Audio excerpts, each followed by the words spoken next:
نبی کریم صلی اللہ علیہ وسلم نے فرمایا، اللہ تعالیٰ نے کوئی بیماری ایسی نہیں بنائی جس کا علاج پیدا نہ کیا ہو۔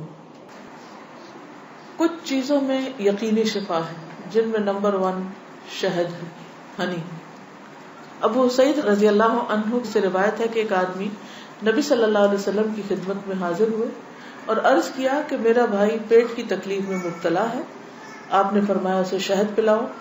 پھر دوسری مرتبہ وہی صحابی حاضر ہوئے، آپ نے اسے اس مرتبہ بھی شہد پلانے کے لیے کہا۔ وہ تیسری بار آیا اور عرض کیا کہ میں نے عمل کیا ہے لیکن شفا نہیں ہوئی۔ آپ نے فرمایا اللہ تعالیٰ سچا ہے اور تمہارے بھائی کا پیٹ جھوٹا ہے، اسے پھر شہد پلاؤ۔ چنانچہ انہوں نے پھر شہد پلایا تو اسے تندرستی ہو گئی۔ کیونکہ قرآن مجید میں آتا ہے نا کہ شہد کے بارے میں کہ وہ شفا ہے، فیہ شفاء للناس۔ کلونجی میں شفا ہے۔ نبی صلی اللہ علیہ وسلم نے فرمایا سیاہ دانوں میں ہر بیماری سے شفا ہے سوائے موت کے۔ عجوہ کھجور، رسول اللہ صلی اللہ علیہ وسلم نے فرمایا عجوہ جنت کے پھلوں میں سے اور اس میں زہر سے شفا ہے۔ یعنی اگر آپ سمجھتے کہ آپ کے جسم میں آپ کو بلڈ پوائزنس ہو گیا ہے یا ویسے آپ کے اندر بہت ٹاکسنز ہو گئے ہیں تو اس صورت میں بھی آپ اس سے فائدہ اٹھا سکتے ہیں۔ نبی صلی اللہ علیہ وسلم نے فرمایا جو شخص روزانہ چند عجوہ کھجوریں کھا لیا کرے اسے اس دن رات تک زہر اور جادو نقصان نہیں پہنچا سکیں گے۔ بعض جگہ 7 کھجوروں کا ذکر ہے اور بعض اس میں چند دانوں کا ذکر ہے۔ تو اگر افورڈ کر سکے تو 1 دانہ ہی روز کھا لیں، 3 کھا لیں، 5 کھا لیں، 7 کھا لیں۔ لیکن یہ ہے کہ ایسے شخص کو اگر کوئی زہر بھی دے یا اس کو کوئی جادو کی کوشش کرے تو اثر نہیں ہوگا۔ اسی طرح برنی کھجور کی قسم ہے۔ رسول اللہ صلی اللہ علیہ وسلم نے فرمایا سب سے بہترین کھجور برنی ہے، وہ بیماری کو دور کرتی ہے اور خود اس میں کوئی بیماری نہیں ہے، یعنی شفا کا ذریعہ ہے۔ پھر زمزم۔ ابو جمرہ کہتے ہیں کہ میں ابن عباس رضی اللہ عنہ سے لوگوں کے بے قابو ہجوم کو دور رکھتا تھا۔ ابن عباس ایک اسکالر تھے، مفسر قرآن، تو لوگ ہجوم کر دیتے تھے ان پر، لیکن کچھ عرصہ نہ جا سکا۔ بعد میں جب حاضر ہوا تو ابن عباس نے مجھ سے اتنے دن نہ آنے کی وجہ پوچھی۔ میں نے عرض کیا کہ مجھے بخار ہو گیا تھا۔ ابن عباس کہنے لگے کہ رسول اللہ صلی اللہ علیہ وسلم نے فرمایا بخار جہنم کی گرمی کے اثر سے ہوتا ہے، اس لیے اسے آب زمزم سے ٹھنڈا کیا کرو۔ یعنی بخار کے مریض کو آب زمزم پلائیں بھی، ماتھے پہ پٹیاں بھی کریں، چھڑکاؤ بھی کریں، کسی بھی طریقے سے اس کو ٹھنڈا کریں زمزم کے ساتھ۔ پھر پانی سے علاج۔ نبی صلی اللہ علیہ وسلم نے فرمایا جب کسی کو بخار ہو جائے تو 3 رات سحری کے وقت اس پر ٹھنڈا پانی بہایا جائے، یعنی صبح ارلی مارننگ۔ اب یہ وقت آپ نے خود مقرر کیا ہے، اس لیے اس وقت کی پابندی کرنا مسنون طریقہ ہوگا۔ بعض اوقات لوگ خود سے خود ایسی چیزیں اپنے لیے لازم کر لیتے ہیں، وہ ٹھیک نہیں۔ پھر ہے گائے کا دودھ۔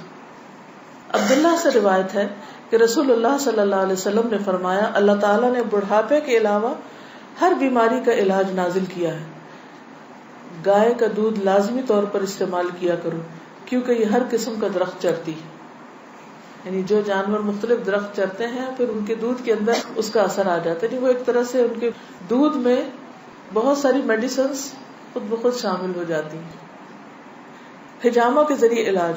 ابن عباس بیان کرتے ہیں نبی صلی اللہ علیہ وسلم نے فرمایا بہترین دن جس میں تمہیں سینگی لگوانی چاہیے وہ چاند کا 17واں، 19واں اور 21واں دن ہے۔ معراج کی رات فرشتوں کے جس گروہ کے پاس سے بھی میں گزرا اس نے یہی کہا اے محمد صلی اللہ علیہ وسلم سینگی لگوانے کا اہتمام ضرور کرنا، یعنی حجامہ ضرور کروانا۔ فرشتوں کی ہر جماعت نے آپ کو یہی مشورہ دیا۔ انس رضی اللہ عنہ کہتے ہیں کہ رسول اللہ صلی اللہ علیہ وسلم نے فرمایا جب تم میں سے کسی کا خون بھڑکنے لگے، یعنی بلڈ پریشر ہو جائے، بی پی ہائی ہو جائے، تو وہ سینگی لگوائے، کیونکہ خون کے جوش مارنے سے آدمی کی موت واقع ہو سکتی ہے، یعنی بعض اوقات بی پی کے ہائی ہونے سے انسان مر سکتا ہے۔ پھر کھمبی کے پانی میں شفا ہے۔ کھمبی جو من کی ایک قسم ہے جس کو یہ کہتے ہیں مشروم، اور اس کا پانی آنکھ کی دوا ہے۔ عود ہندی میں شفا ہے۔ ام قیس سے مروی ہے کہ میں اپنے ایک لڑکے کو لے کر حضور صلی اللہ علیہ وسلم کی خدمت میں حاضر ہوئی۔ میں نے اس کی ناک میں بتی ڈالی تھی، اس کا حلق دبایا تھا، چونکہ اس کو گلے کی بیماری ہو گئی تھی. آپ نے فرمایا تم اپنے بچوں کو انگلی سے حلق دبا کر کیوں تکلیف دیتی ہو؟ یہ عود ہندی لو، اس میں 7 بیماریوں کی شفا ہے. ان میں سے ایک ذات الجنب، پسلی کا برم یعنی کہ نمونیا. اگر حلق کی بیماری ہو تو اس کو ناک میں ڈالو، اگر ذات الجنب ہو تو حلق میں ڈالو. یعنی بعض چیزیں ناک کے راستے بھی ٹپکائی جا سکتی، بعض گلے میں ڈالی جا سکتی. جنگلی بکری کے گوشت میں شفا، ہنٹنگ کا جو گوشت ہے نا.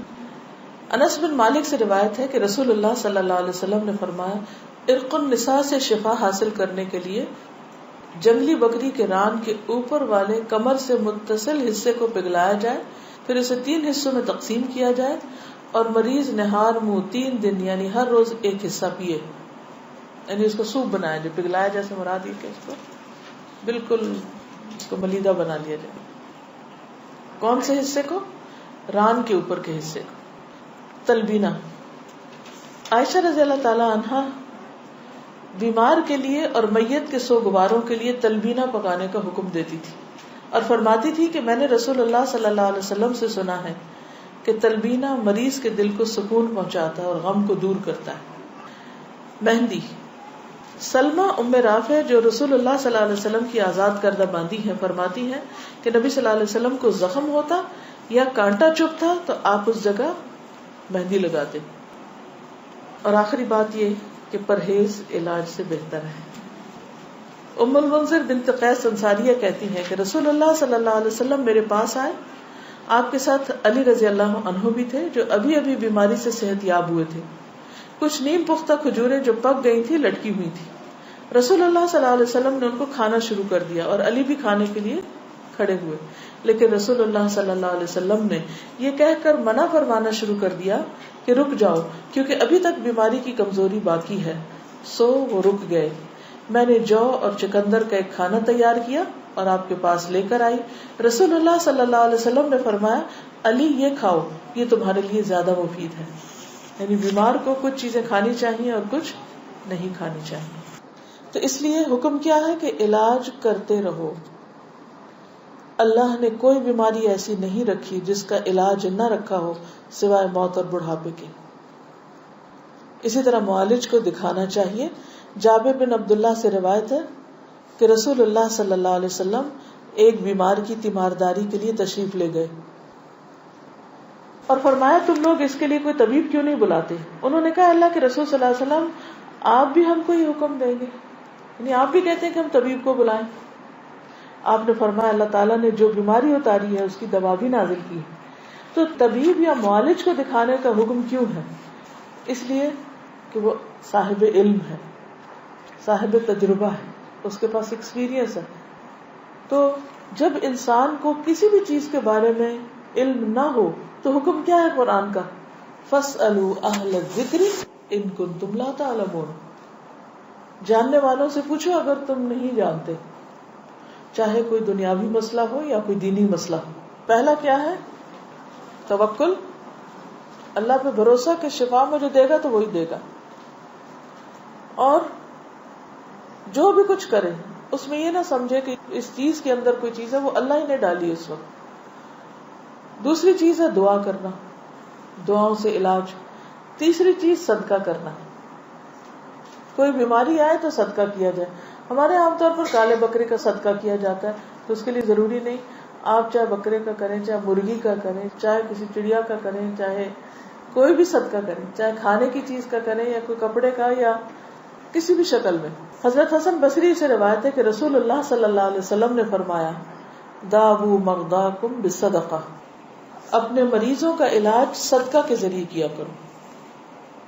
یعنی آپ کو کوئی تکلیف ہوئی فوراً جا کے صدقہ نکال دیں. تیسری چیز کتاب اللہ سے علاج، یعنی قرآن مجید شفا ہے.